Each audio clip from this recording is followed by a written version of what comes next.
Luto na ang ating lumpiang Shanghai, kapartner ng paksiw na pata. So, eto na nga mga Habibis. Palis kami ngayon ni Happy David. Mim, tayo pupunta. Punta tayo sa office mo. Bakit? Anong gagawin mo sa office ko?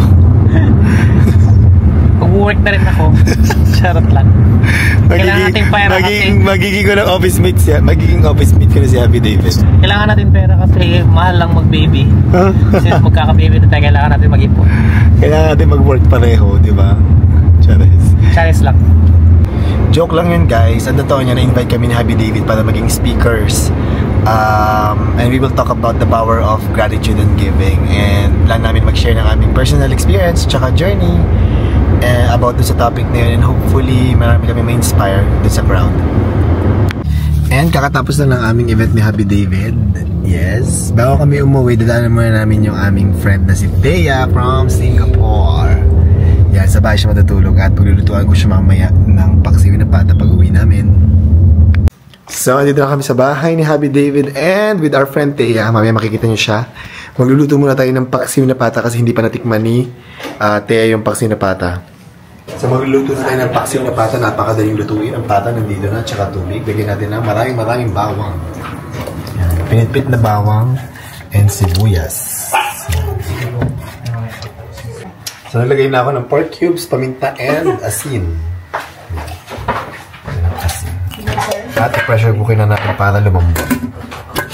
Namatali namin itong recipe na to. Super. Ay, lang yung super. Yeah.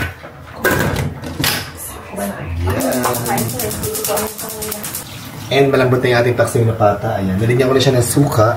Siyempre, ang ginamit ko ang ating paboritong select cane vinegar. Tsaka siling green. At perfect na kapartner ng ating paksiw na pata is fried na lumpia. Yan. Lumpiang Shanghai. Gumawa ko ng lumpiang Shanghai. Bagong recipe ko ng lumpiang Shanghai. Perfect na kapartner. Pito na natin ang ating mga lumpiang Shanghai.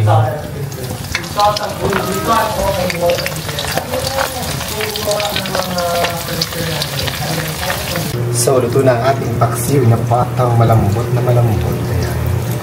Ang ating paksiw na pata na malambot at masabaw. Sarap.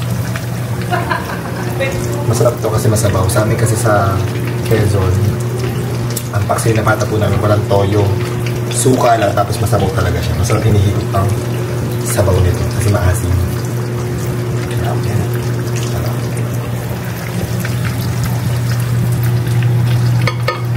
Luto na ang ating lumpiang Shanghai, kapartner ng paksiw na pata. Baka makakain na kami. Yeah, exactly, right? Come on, let's eat na. Ready na ang table natin. Let's eat! For cooking. Welcome! Konti lang niluto ko. Just paksiw na pata yung lumpiang Shanghai. Let's eat, let's eat.